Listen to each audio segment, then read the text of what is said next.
Chris Gardner, a struggling single father, went from being homeless to becoming a millionaire stockbroker. He earned over $1 million in a single year, yet he still remembers the days he spent sleeping with his son in a public toilet. What drives people like Chris to make certain financial decisions, despite their wealth? Can having more money actually make us less happy? Here are the 6 money paradoxes that secretly drive your spending habits, and how to overcome them. The wealth illusion is a phenomenon where people perceive themselves as wealthier than they actually are.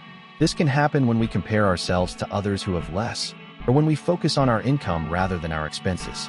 For example, lottery winner Jack Whitaker won $314 million, but he later said that the money didn't bring him happiness. In fact, he experienced a series of unfortunate events after his win, including the loss of his granddaughter. The wealth illusion can lead us to overspend and make poor financial decisions. As the hedonic adaptation effect suggests, we quickly get used to new possessions and experiences, and they no longer bring us the same level of joy. About $1,000 a year can be wasted on things that don't truly add value to our lives. The fear of loss is a powerful driver of human behavior. When it comes to money, this fear can lead us to make irrational decisions. For instance, people tend to prefer avoiding losses to acquiring gains. This is known as loss aversion. As the story of Ronald Read, the janitor who left behind an $8 million estate, shows, some people are more motivated by the fear of losing what they have than by the prospect of gaining more.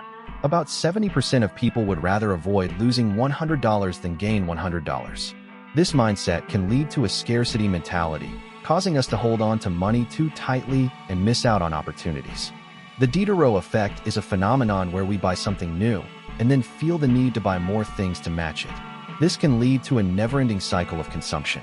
For example, when we buy a new phone, we might feel the need to buy a new case, a new pair of headphones, and a new screen protector.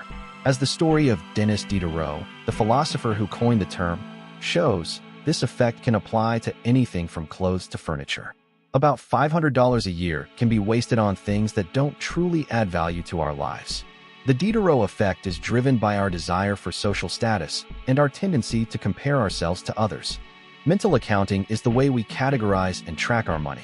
This can lead to irrational financial decisions, as we treat different types of money differently. For example, we might view money won from a lottery as fun money, while viewing our salary as boring money. As the story of Warren Buffett, the billionaire investor, shows, mental accounting can lead to a lack of discipline in our financial decisions. About 40% of people use mental accounting to justify splurging on things they don't need.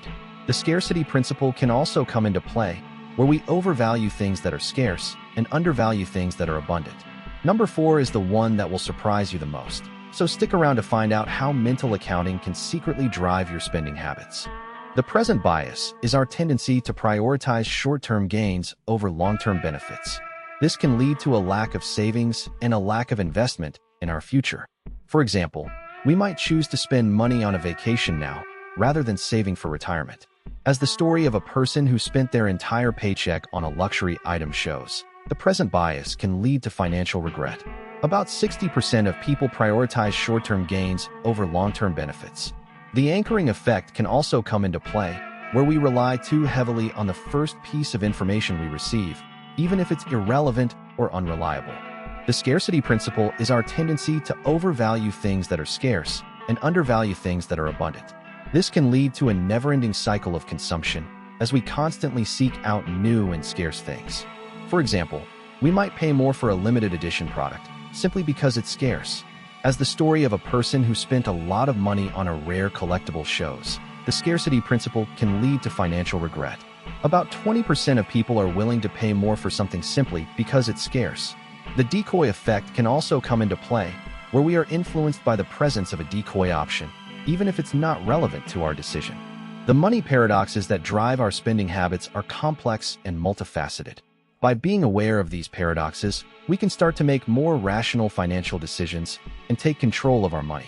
One practical takeaway is to start tracking your expenses and categorizing your money in a way that makes sense to you.